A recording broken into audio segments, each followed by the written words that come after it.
I think Blur's relationship to the whole Britpop phenomenon is very interesting, because in some senses they define it, because they were actually one of the first real credible rock acts, if you like, who didn't mind making pop music for a long time. And most of their references are to great pop music, to the Kinks, to early Pink Floyd. And they made singles as well. They were a great singles band. So in some senses, they are pop, and they referred to British pop, but also they transcend Britpop. They've actually proved to have really long careers, and in someone like Damon Albarn, I think they have a songwriter of incredible talent and breadth. How we like to sing along, though the words are wrong, it really, really, really could have fun. Yes, it really, really, really could have fun. So Universal is, I suppose, it's kind of Stanley Kubrick inspired video, especially at Clockwork Orange in 2001.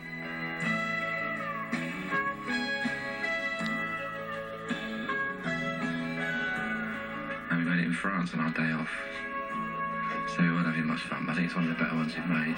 Here is a love. It's got a feeling about it.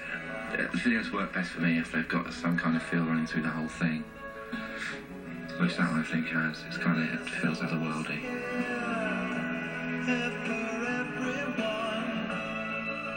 The song is about it's about uncertainty and very late night drinking. Tomorrow's your lucky day. Well, here's your lucky day. It really, really, really could happen. Yes, it really, really, really could happen. It's nice making videos, and the thing about videos is that it's all about having a good idea. You know, you can have the best director in the world, but you can have the worst director in the world with the best idea.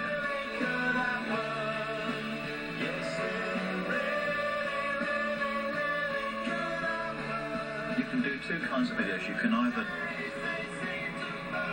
just play on what you're good at and do it time and time again, or you can sort of try and see if you've got anything else inside you, which is probably harder and is more risky because it doesn't necessarily mean you're going to get a good video. But we're of that mind though, that we just sort of try different things, and some of them work and some of them don't.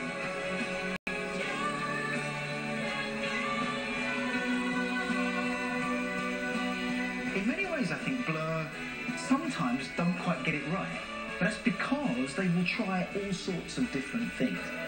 They'll make a video ad hoc, they'll put out a record that's completely different from the last one, and I think that's the spirit of the artist, that they will push the boundaries, if you like, and it doesn't always work, but it doesn't matter, because next time it might.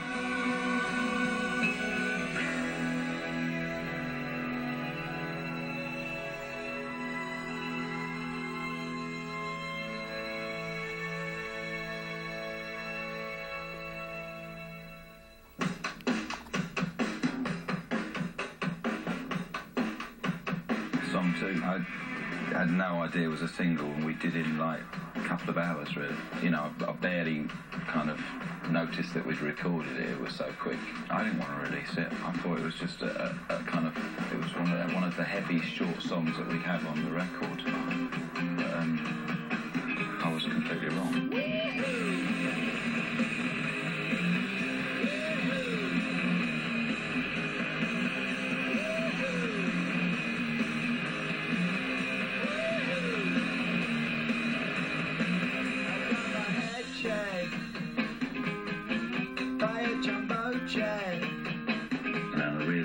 That song, it started off on MTV, ended up on The Simpsons, and went through every single manifestation. I mean, I can go anywhere in America and no one knows who I am, but if I go Wahoo, you know. I think it's a very real and rather accurate comparison between Damon Albarn and say, Ray Davies of the Kinks. The Kinks at the time were a pop band. They didn't mind doing dedicated follower of fashion and all that sort of stuff. They made great singles. But when you look back, you realise that Ray Davies is a songwriting genius. And I think we might be saying the same about someone like Damon Albarn. And actually, it was quite conscious, because I'm fairly certain that Ray Davies was a huge influence on Damon. You can feel the Britishness. The songs are somehow local, and yet they're global. They managed to reach out. So I think it's a really good comparison between Blur and the Kinks, and between Damon Albarn and Ray Davies.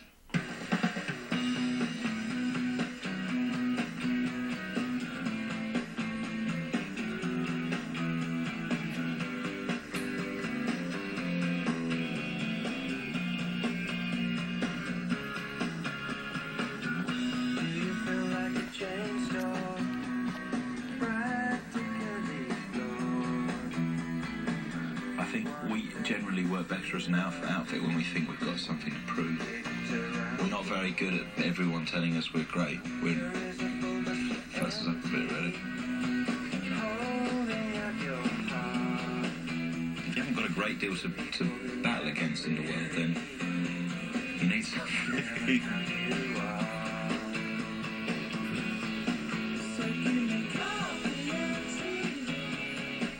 Shit things about pop music and the whole way that it works now is that there's very little space for error. You know, everything has to be a definitive and perfect statement, and it's a bit claustrophobic sometimes. That means everyone's scared of making the wrong video or the wrong song or saying the wrong thing, so you end up saying half of what you probably could say. I'm not talking about being self-indulgent. I just would like sometimes to be able to make a few more mistakes.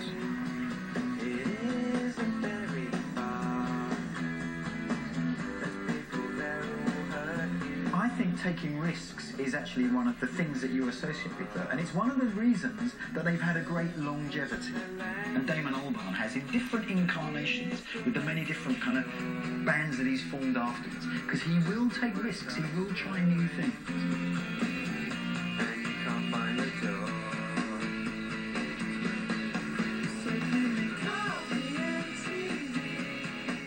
I just don't believe people when they say that everything they do they're proud of. I'm not proud of everything I do. I wish I was, but I'm not, because I don't think I'm great all the time.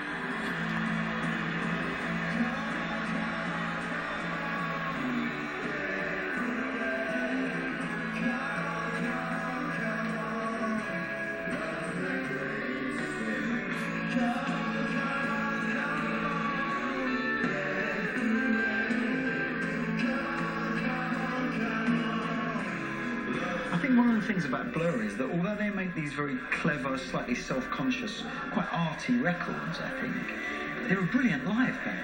Because in some senses, they were kids when punk was happening. They'd grown up with that spirit of punk, of real go for it live on stage.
Blur are an art house band, in the same way as Bowie is an art house musician, and therefore therefore they have the longevity that implies. And in many ways, I think they, as much as anybody, define late 20th century Britain. It's clever, it's knowing, it's slightly arty, it's got real oomph and real power. It's Blur.